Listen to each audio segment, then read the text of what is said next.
For 22 years, Margaret Holloway visited the same cemetery every Sunday. Rain or shine, she came with fresh lilies, knelt by a simple gray headstone, and whispered to the child she believed was buried beneath it. Lily Marie Holloway, 1999 to 2003. Beloved daughter, gone too soon. She never missed a week. The town knew her story, the tragic house fire, the little girl lost, the funeral no one could bear to attend. But what they didn't know was that Margaret never truly accepted Lily's death. Not in her heart. She had buried a closed casket, never saw the body, just ashes, and a charred bracelet. The officials said it was her daughter. That was the end of it. But on a quiet Sunday afternoon in March 2025, everything changed. As she walked back to her car from the cemetery, her phone rang. Blocked number. She nearly ignored it. But something in her gut made her pick up. On the other end was a voice, soft, nervous. "I think you're my mother." Margaret froze. The girl said her name was Lily. She was 26. She had found a letter hidden in the attic of the home she grew up in. A letter addressed to Margaret Holloway, signed with just one letter. S. The girl said her childhood was full of questions. No birth certificate. No baby photos. Constantly moving. Raised by someone who called herself Aunt Sam. Now she believed everything she knew had been a lie. Margaret thought it was a cruel joke. But then the girl mentioned something no stranger could have known. She described a yellow giraffe plush toy with one missing ear, the same one Margaret had just left on the grave. Then she said, "I used to sing 'You Are My Sunshine' backwards. Word for word." I thought it was funny. Margaret's heart stopped. She had never told anyone that. Not even her sister, Samantha. Tears filled her eyes. Her hands trembled. Because if this girl was telling the truth, then Lily wasn't dead. And the fire that took her daughter 22 years ago may not have taken her at all. October 12, 2003. Margaret Holloway was working the late shift at a small diner just 2 miles from her house. It was a slow night, and all she could think about was getting home to her daughter, Lily. Back at home, Lily was in the care of Margaret's 17-year-old sister, Samantha. It wasn't the first time. Samantha loved babysitting her niece, and Lily adored her. At 2:43 a.m., a neighbor called 911 to report a fire. By the time firefighters arrived, the house was already engulfed. Flames were bursting through the roof. Neighbors stood helpless outside, watching the chaos unfold. One said they'd seen someone at the upstairs window, a girl screaming, clutching something small. But by the time rescue crews forced their way in, the screaming had stopped. Inside, they found a child's body near the hallway. Small, badly burned. They assumed it was Lily. There was no sign of Samantha. Only fragments of bone and a melted bracelet were later recovered. Margaret arrived just as they pulled the body out. She screamed for her daughter, but no one could tell her anything. Everything was gone. The fire report later blamed faulty wiring. It was ruled an accident. The funeral was quick. A closed casket. Margaret never saw the body. She wasn't allowed to. They told her it was better that way. She buried her daughter based on what others told her. No dental records. No visual confirmation. Just the word of the coroner and the fire marshal. In the weeks that followed, she spiraled. She left her job, moved into a trailer, avoided people. There were no answers, only silence and sorrow. For years, she questioned what really happened. But everyone told her to accept it. Move on. Let Lily rest in peace. So she stopped asking. She stopped talking about the fire. But every Sunday, she returned to that grave with fresh lilies, hoping for peace that never came. Until the phone call. A stranger claiming to be Lily. A voice that didn't feel like a stranger at all. And suddenly, Margaret's carefully buried grief was wide open again. Because if Lily didn't die in that fire, then who did? And why had someone let her believe a lie for 22 years? Margaret couldn't sleep after that call. The voice kept echoing in her mind. A girl claiming to be Lily. A girl who said she found a letter in an attic. A letter that named Margaret as her mother. It felt impossible, but it also felt real. She replayed the call in her head again and again. The tone of the girl's voice. The way she hesitated. The way she said the name, Aunt Sam. Margaret hadn't heard that name in 2 decades.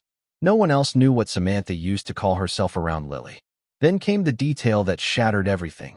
The yellow giraffe toy. The girl had described it exactly.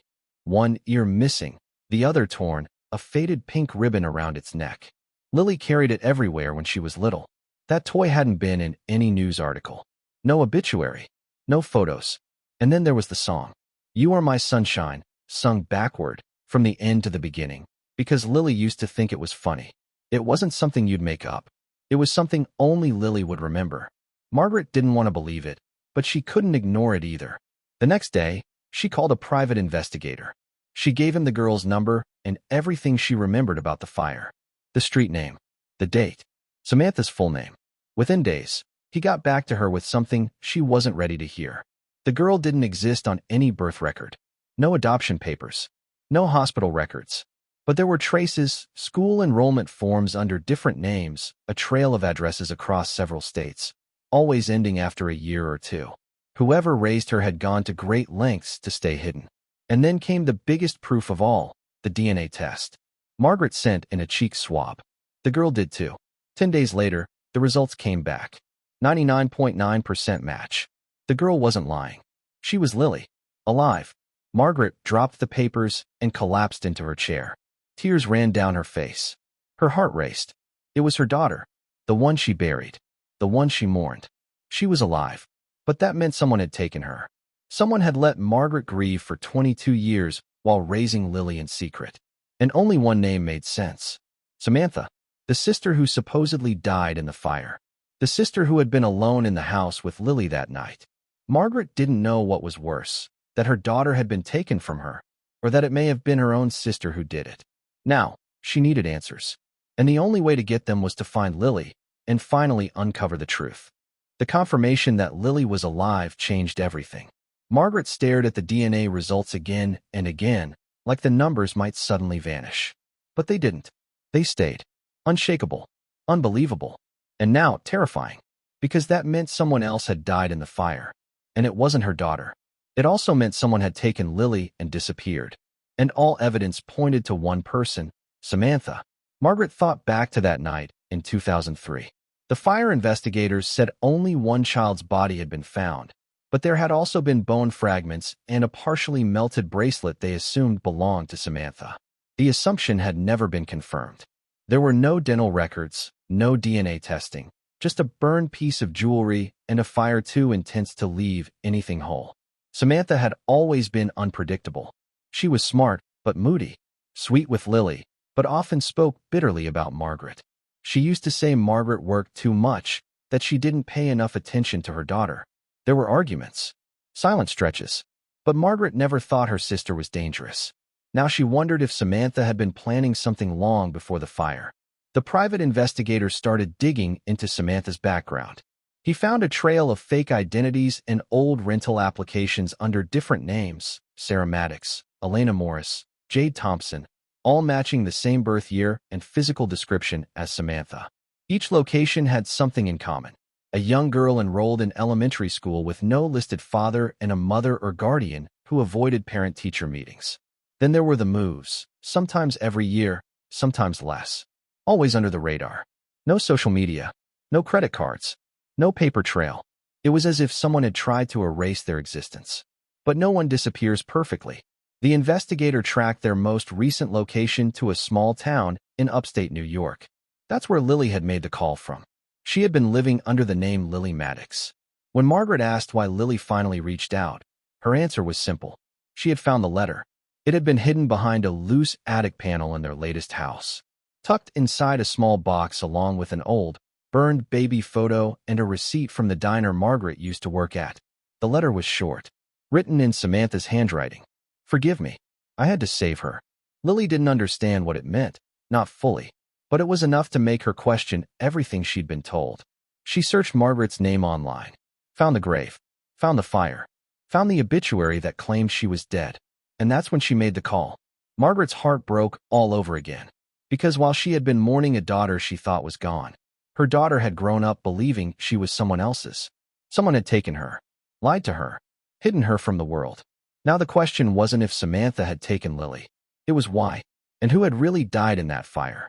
Margaret couldn't stop thinking about that letter. Forgive me. I had to save her. The words haunted her. Why would Samantha believe she needed to save Lily? Save her from what? From Margaret? She couldn't make sense of it. She had done everything she could for her daughter. Worked double shifts. Skipped meals. Sacrificed sleep. all to keep food on the table and clothes on Lily's back. Was it because she was struggling? Because she didn't have a husband or a big house or a perfect life? Margaret's questions finally started getting answers from Lily herself. Over the phone, Lily said that Samantha raised her in small towns and rundown houses. She was homeschooled until the age of 10, then quietly enrolled in public schools under fake last names. She was always told to use new names when they moved. Lily had never seen a baby picture of herself. She never had a social security number or a medical history. Anytime she asked, Samantha would say, "Some kids just don't get those things." Lily grew up thinking that was normal. As she got older, the lies stopped making sense. And now, knowing the truth, Lily remembered more. She remembered Samantha waking her up the night of the fire, wrapping her in a blanket, telling her they were going on an adventure. She remembered bright orange light outside the window, smoke, the sound of sirens far away, and then, nothing. Samantha told her the fire had killed everyone, that Lily's mother had died, and she was the only one left. She said, "I promised your mom I'd protect you. She wanted you safe." But she never let Lily see a photo, never explained where they were going or why they had to leave in the middle of the night. The truth was slowly unraveling. Samantha had planned it. She waited until Margaret was working the night shift, set the fire, took Lily, and vanished.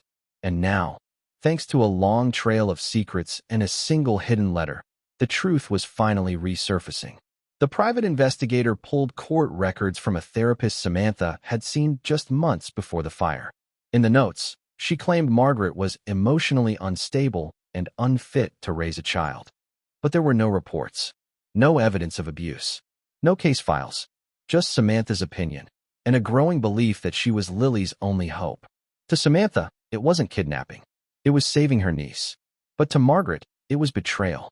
Her sister had stolen her child, faked her own death, and let her believe Lily was gone, all based on some twisted version of protection. Margaret didn't know whether to be furious or broken. She just knew one thing. She needed to see her daughter, not over the phone, not through text, in person. It was time to face the truth, and whatever came. Margaret couldn't sleep the night before the meeting. She had spent more than 2 decades visiting her daughter's grave. And now, somehow, that same little girl was alive, grown, and waiting to meet her. They agreed to meet in a public place, a park just outside Albany, New York. It was neutral, quiet, open. Lily said she would come alone. Margaret arrived an hour early. She sat on a bench near the duck pond, heart pounding so loudly she could hear it in her ears. She clutched the same stuffed giraffe Lily used to love, its ears still missing, its ribbons still faded. Minutes felt like hours. She kept glancing at every car, every figure in the distance. Then she saw her, a young woman in jeans and a light jacket, with soft, curly brown hair pulled into a loose bun. She walked slowly, cautiously, like she wasn't sure she was really doing this. In her hand, she held a folded piece of paper, the letter. Their eyes met. Neither of them spoke at first. Lily stepped closer, her hands trembling. Margaret stood up, mouth half open, as if trying to say something but forgetting how to form words. And then, Lily whispered, "It's really you." Margaret didn't wait. She pulled her into a hug, holding her like she had when Lily was a baby, like if she let go, she might disappear again. Both of them cried. Neither cared who saw. They sat on the bench for nearly 2 hours, saying little at first, just studying each other's faces. Margaret kept touching her daughter's hand, brushing hair from her face, just to prove she was real. Lily pulled out an old Polaroid from her pocket. It was burned at the edges, but the image was clear, a younger Margaret, holding a toddler with the same wide eyes. The photo had been in the box with the letter. "I always wondered who she was," Lily said. "Now I know." They talked about the fire, about the years they lost, about all the questions that had gone unanswered for so long. Lily had so many memories that didn't make sense until now. Why Samantha panicked any time they saw a police car. Why they never stayed in one place long. Why she never met extended family or visited hospitals. Now, everything was starting to make sense.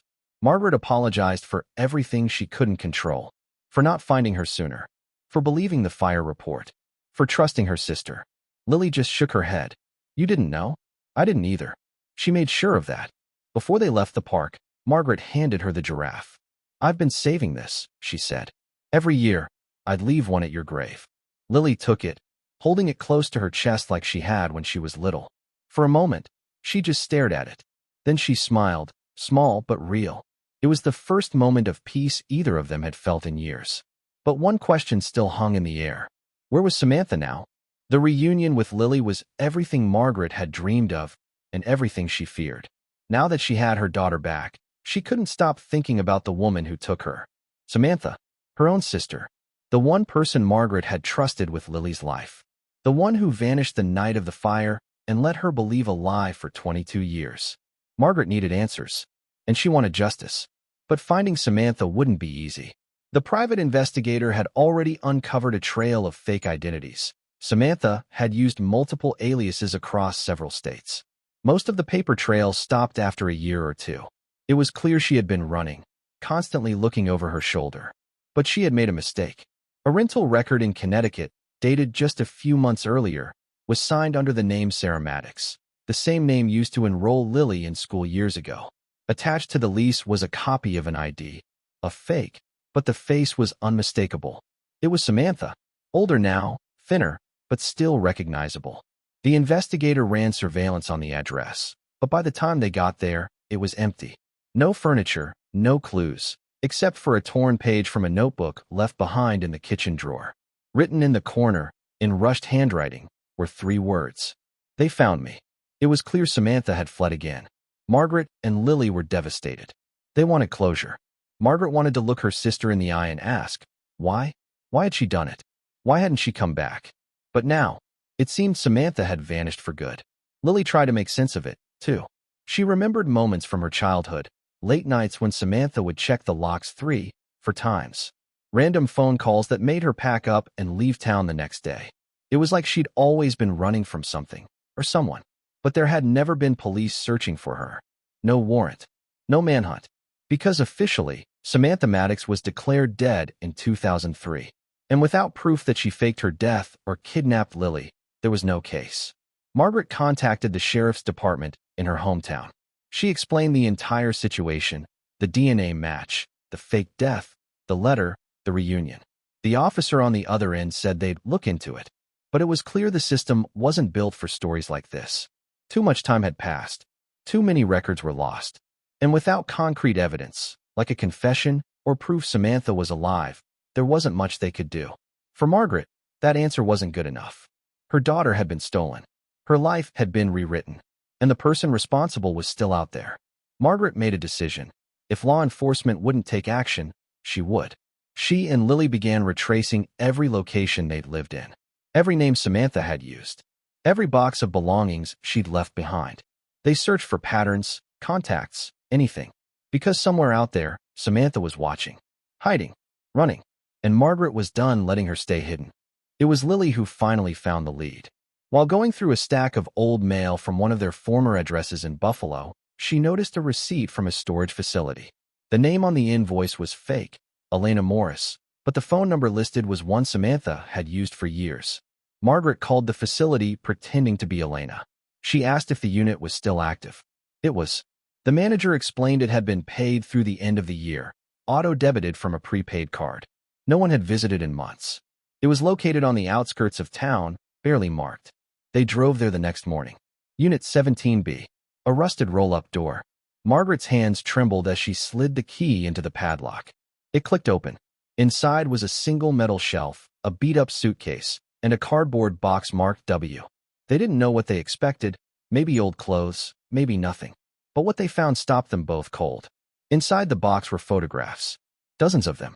Pictures of Lily as a baby, a toddler, a child. Photos Margaret had never seen. Lily blowing out candles, sitting on a swing, sleeping in strange hotel rooms. Some of them were clearly staged, like Samantha had wanted to document every part of the life she created. There was a journal too. Margaret opened it carefully. The entries were scattered, emotional, erratic. Samantha had written about sleepless nights, hiding from the truth, believing Margaret was unfit, convinced she had done the right thing. Some pages were angry. Others were filled with guilt. One entry read, "She wasn't safe there. I gave her what I never had. I saved her. But now she asks questions. I don't have answers." Another said, "I know she'll hate me if she ever finds out. But at least she's alive. I kept that promise. Margaret flipped to the last page. Dated just 6 weeks earlier. They know. I saw her face in the paper. I'm sorry, Lily. I don't know what to do. The entry ended there. Margaret sat down, holding the journal like it might collapse in her hands. For the first time, she saw just how broken her sister had been. The paranoia, the isolation, the desperation to do what she thought was right, even if it meant stealing someone else's child, even if it meant erasing her own identity. Lily was silent. She looked at a photo of herself as a 6-year-old in a pink dress. I don't remember this day, she whispered. It looks happy, but it feels fake. Margaret didn't know what to say. The pictures, the journal, the lies, they were overwhelming. But they were also proof. Proof Samantha was alive. Proof of the life she built on top of a lie. And maybe, just maybe, it was enough to finally bring her back into the light. Margaret handed everything over to the investigator. It wasn't about revenge anymore. It was about truth and closure.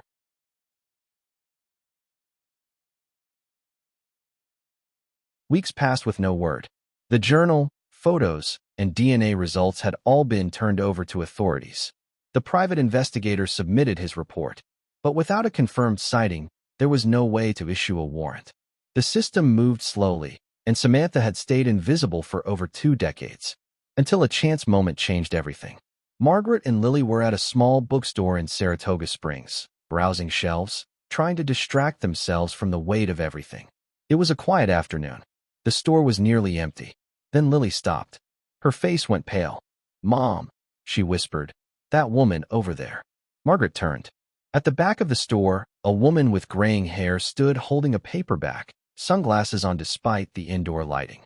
She looked thin, tired, older than Margaret remembered, but there was no mistaking her. It was Samantha. She hadn't seen them yet. Margaret's heart pounded. Every part of her wanted to scream, to run to her, to demand answers. But Lily placed a hand on her arm. "Let me," she said. Margaret stayed frozen as Lily walked slowly across the store. When Samantha finally looked up and saw her, everything in her face changed. She dropped the book. For a moment, they just stared at each other. A silence heavier than any words. Then Samantha took a step back. But Lily didn't stop. "Why?" she asked quietly. "Why did you do it?" Samantha didn't speak at first. Her lips trembled. She looked smaller now, like the years of running had finally caught up to her. "I didn't mean to hurt anyone," she said. "I really believed she wasn't going to protect you the way I could." Lily's voice cracked. "You made me live a lie." Samantha nodded slowly. "And every day, I wondered when it would end." Margaret finally walked over, her voice calm but unshaking. "You stole my child. You let me bury a grave with no one in it. Do you have any idea what you've done?" Tears filled Samantha's eyes. "I thought I was saving her. But I broke everything." A staff member noticed the commotion and offered to call the police. Samantha didn't resist. She sat down quietly, almost relieved. By the time officers arrived, she didn't argue. She told them her real name, explained she had something to confess. The story made local news. Woman found alive 22 years after declared dead. Sister accused of faking her death, kidnapping niece. It wasn't a neat ending. There were court dates, media attention, painful testimonies. But there was also healing. Lily moved in with Margaret temporarily. They worked to rebuild their relationship, one step at a time. Margaret finally ordered the headstone at the cemetery to be removed. That chapter was over. She didn't need a grave anymore. Because Lily was home. Samantha was charged with kidnapping, identity fraud, and obstruction of justice. The trial became a media spectacle. News outlets scrambled to get interviews, headlines, and exclusive footage. But for Margaret and Lily, it wasn't about public attention. It was about facing the truth in front of a judge, a jury, and the world. Lily was called to testify. She walked into the courtroom slowly, holding her mother's hand before taking the stand. Her voice trembled at first, but grew stronger as she spoke. She explained how her childhood had been a string of fake names, constant relocations, and unanswered questions. "She told me my mom died," Lily said. "She made me believe I had no family. But my mother was out there the whole time, grieving me." Samantha looked down through most of the trial. Her lawyer claimed she had suffered from untreated mental illness and acted out of a distorted sense of protection. But that didn't erase the years stolen, the life Margaret missed, the trauma Lily endured. Margaret also took the stand. She didn't cry. She didn't yell.